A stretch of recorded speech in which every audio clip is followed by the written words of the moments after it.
The Network by Scott Woolley tells the history of wireless communications and the stories of the characters that were a part of it. It's the first book strictly about media history that I'm summarizing and adding to my best media books list. This is Love Your Work, and I'm David Cadavy.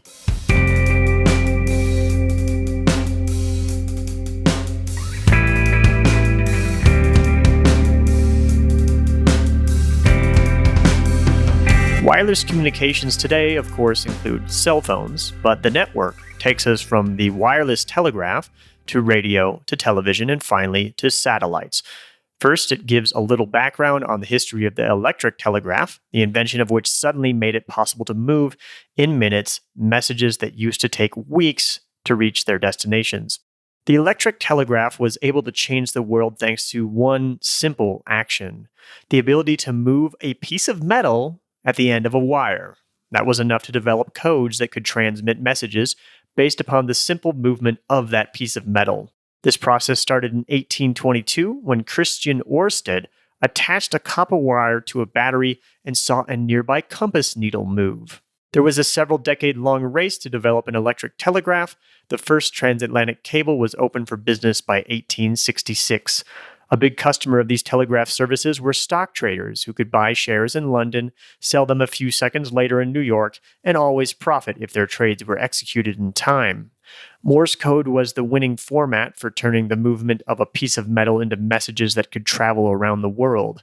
A claim in the network I couldn't find a source for, but it sounds pretty cool. The clouds in New York City at night used to have projected on them news, election results, and sports scores in Morse code. The history of wireless communication started with a discovery as accidental as Christian Órsted's. Heinrich Hertz noticed that metal objects moved slightly when lightning struck nearby. He later conducted experiments where he successfully generated sparks through the air. It was pretty cool, but he concluded that the invisible waves he had discovered were of no use whatsoever. Electrical signals that traveled through the air were made very useful indeed by Italian inventor Guglielmo Marconi. For much of its early years, most people thought his Marconi company was a scam. Like the dot-com and crypto booms, many companies at the dawn of wireless technology made off with investors' money. One article with the headline "Wireless and Worthless" pointed out that more criminals were being prosecuted from wireless companies than from any other industry. Besides, what did we need wireless technology for when there were companies such as the Commercial, which was probably the hottest tech company in New York in the early 1900s. It owned 5 of the 16 cables crossing the Atlantic Ocean and one of the 2 that crossed the Pacific, which was 10,000 miles long. 10,000 miles was pretty impressive, especially when you consider that in 1896, Guglielmo Marconi could only send a wireless message 1 mile. What was the point? Marconi was good at building buzz for his wireless technology through public demonstrations. You could call them pseudo-events, a la Daniel J. Borston's The Image, which I talked about on episode 257. In front of an audience, he'd ask a volunteer to carry around a magic box. He'd build tension from the stage, then push a lever which would make the magic box buzz from afar. In 1898, when his wireless range was somewhere around 10 miles, Marconi set up a telegraph receiver on the yacht of the Prince of Wales. Queen Victoria sent the first mundane wireless text message asking, "Can you come to tea?" The prince replied, "Very sorry, cannot come to tea." After all, he was on the ocean.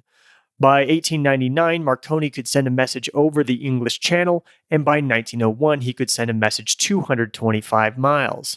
Marconi had competition in trying to send a wireless message across the Atlantic, which was 3,000 miles. Nikola Tesla, with the money of J.P. Morgan, was working on a 55-ton, 187-foot-tall steel super antenna, and Marconi didn't have the funding to build something like that. Marconi won that race across the Atlantic. In one of his publicity stunts, he was able to relay Marconigrams, as he called them, from celebrities in London to celebrities at a dinner party in New York. But that wasn't enough to impress stock traders who relied on wired telegrams. The messages took 10 minutes to arrive, with prearranged help in expediting them as they traveled to and from coastal locations on wired connections. And radio waves are easier to transmit at night than during business hours when radiation from the sun interferes with wireless signals. But in 1912, the day before Marconi Company investors were to vote on whether to further fund the company, the Titanic sank. Using Marconi's wireless technology, an ocean liner, the Olympic, fielded a message from the Titanic over 500 miles away, which included coordinates and said, "We have struck an iceberg." Another ocean liner, the Carpathia, came to the rescue. Thanks to Marconi's wireless technology, of the Titanic's 2,223 passengers, 706 survived. What followed sounds like the third act of a great movie. When Marconi arrived at a lecture that had already been scheduled, there was a crowd overflowing out the building. He received a standing ovation, including from the once skeptical Thomas Edison, and the vote of Marconi shareholders on whether to issue another $7 million in stock to build stations for intercontinental telegraphs was a no-brainer. Working at Marconi at that time was the young David Sarnoff, who had started at Marconi after being fired for taking the day of Rosh Hashanah off work at Marconi's rival company, The Commercial. A Russian immigrant, Sarnoff's father had recently become unable to work, so he had set off to support the family as an office messenger boy at only 15. Being a telegraph operator was a hot tech job at the time. David Sarnoff bought a used telegraph key so he could spend his evenings practicing his coding skills, his Morse coding skills. He worked his way up until he was managing Marconi's New York office, but then transferred to what seemed like a step down as an inspector in the engineering department. It was as chief inspector David Sarnoff met Edwin Armstrong, who demonstrated to him an amazing signal amplifier. From a Marconi station in New York, Armstrong's amplifier turned signals from an Ireland station from barely audible to loud and crisp. They were then able to listen in on signals from competitor Polson Wireless as their San Francisco station communicated with their Portland station. They were even able to listen to Polson's Hawaii station, despite the fact Polson's own San Francisco station, the breadth of a continent closer, could barely pick up the signal amidst a Hawaiian thunderstorm. Sarnoff thought he had found the key technology that would help Marconi dominate wireless telegraphy and free it from having to share its revenue with rival cabled networks. Instead, Guglielmo Marconi himself refused to believe the results of the story, and another executive publicly chided Sarnoff within the company for conducting the unauthorized experiments, which he believed merely drove up the prices of inventors' patents. Armstrong ended up selling the patent for his amplifier to AT&T. Through the use of that amplifier and other wireless technology inventions, Edwin Armstrong achieved the rank of Major Armstrong in World War I. During World War I, Britain and Germany cut one another's cables, making wireless communication even more important. The British military took over Marconi's wireless stations within their empire. Armstrong helped intercept Germany's wireless communications. But during the war, the way wireless technology patents were split up amongst companies became a problem. It was impossible to build useful devices without using a variety of innovations and thus infringing on other companies' patents. The Navy used its wartime powers to allow American manufacturers to use any wireless patents they wanted without consequence. Once the war was over, the military sought to maintain this freedom of innovation and, as a matter of national security, keep the American radio industry out of foreign hands. They struck a deal to cut off the American portion of the British Marconi Company and pool together patents from AT&T, Westinghouse, GE, and, interestingly, United Fruit Company, who had patents for communication systems on their Central American banana plantations. The name of this new company, RCA, its general manager, David Sarnoff. Sarnoff had pitched to his bosses at Marconi in 1915 a radio music box. Far more complex than moving a piece of metal, voice had first been transmitted over radio waves in 1906, and the Navy had done radio telephone calls, but nobody had thought of using radio to transmit to a wide audience. His pitch described a box with amplifier tubes and what he called a speaking telephone. He wrote, "There should be no difficulty in receiving music perfectly when transmitted within a radius of 25 to 50 miles. Within such a radius, there reside hundreds of thousands of families." Sarnoff had already experimented with the concept by transmitting music to a boat cruising around Manhattan from a phonograph in Marconi's New York office. Sarnoff's bosses at Marconi had ignored his radio music box pitch, but once he was in charge at RCA, he was free to pursue the idea. Sarnoff hadn't gotten much support for his ideas at Marconi, but he had learned the value of a well-crafted pseudo-event. The upcoming boxing match between the American Jack Dempsey and the Frenchman Georges Carpentier was the perfect opportunity to show the value of using radio waves to broadcast sound to a large audience. As was customary for big events at the time, if you wanted an update, you could gather near a telegraph station where someone would announce a text message update of the event. In Paris, a flare was to be released from a plane after the fight, white if Dempsey won, red if Carpentier. But if you truly wanted to know what was happening, you had to be one of the 91,000 people there in the stadium. So the rich and famous were flocking to New York. 300 rooms were booked at the Plaza, 500 at the Waldorf Astoria, and 800 at the Biltmore. Actress Mary Pickford took her yacht all the way from Hollywood through the Panama Canal, and some came in the 1921 version of a private jet, a private train car. But for the first time, people who couldn't be at the fight could get blow-by-blow updates. RCA teamed up with amateur radio operators who rented out auditoriums and received a voice broadcast from ringside via radiophone. This helped solve the chicken and egg problem of getting mass audience radio started. You couldn't get people to buy receivers if they hadn't experienced a broadcast, and if there was nothing being broadcast, and it wasn't worth broadcasting if nobody had receivers. By getting a lot of people together for a global event everybody was already talking about, it was worthwhile to do a broadcast, and people got to see the potential of radio. Over the next 3 years, Secretary of Commerce Herbert Hoover granted licenses to 600 radio stations, small ones that broadcast across a particular city or county. There were no radio stations or programs in much of rural America. But Sarnoff was pushing the adoption of higher-powered AM transmitters that could broadcast to multi-state regions. This idea was opposed by the smaller stations that didn't want their audiences stolen, and also by AT&T. AT&T believed that since radio involved transmitting the voice, they, as the phone company, should be in charge of it. They also didn't want to lose revenue. For AM radio programs to be syndicated from one station to another, they had to be sent over AT&T's phone lines, as they would come out distorted if transmitted wirelessly. Additionally, AT&T felt duped from the negotiations over the RCA patent pool, which Sarnoff had been in charge of. Sarnoff had proposed that AT&T get the rights to sell radio transmitters, while RCA would sell radio receivers. This didn't seem like a bad deal in 1920, before the Dempsey-Carpentier fight, but now it looked like a raw deal indeed. In 1924, RCA's AM radio sales were over $50 million, while AT&T had a measly market of 600 radio stations. Most of these stations ignored AT&T's patents and built their own transmitters, and AT&T wasn't successful in getting the revenue that was rightfully theirs. The radio broadcasting industry was experimenting with business models. AT&T ran the first radio ad in 1922. For $50, a suburban housing development got to broadcast on an AT&T station. Herbert Hoover called advertising-funded radio the quickest way to kill broadcasting. He wanted instead to fund radio broadcasts by placing a surcharge on the sale of each consumer radio receiver. David Sarnoff was on his side, which was odd since an advertising-funded model would make his radios cheaper to consumers. There were also fights over who could broadcast on what frequency.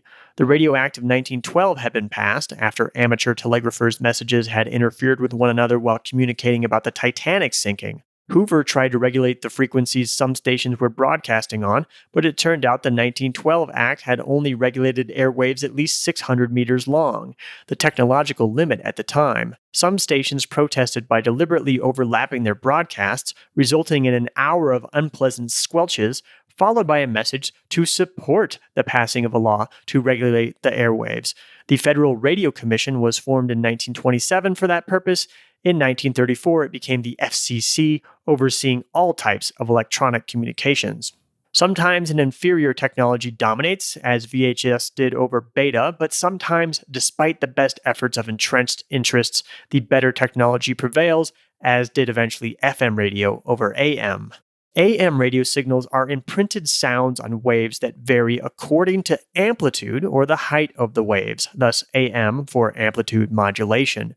FM radio waves are varied according to the frequency of the waves or their width.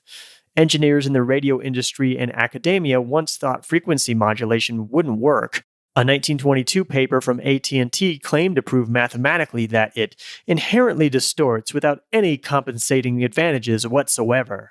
But Major Armstrong was pushing hard for the FM method. Armstrong once again conducted a demonstration for Sarnoff. His little black box that transmitted an FM signal had vastly superior sound quality than an AM radio. Sarnoff let Armstrong run tests with FM equipment from RCA's offices atop the Empire State Building, the tallest in the world at the time. The FM signals delivered better sound quality than AM with 1/25th the signal power. There was a lot at stake in switching to FM. It could deliver better sound quality, and since signals could be transmitted on a variety of frequencies, it could add thousands of stations to the dial. But there were already tens of millions of AM radios and hundreds of expensive radio station transmitters that would become obsolete. A benefit to RCA, however, would be that with clearer signals, they would no longer have to pay AT&T for use of their phone network for syndicating content. In 1941, the FCC approved a band of FM stations between 42 and 50 megahertz.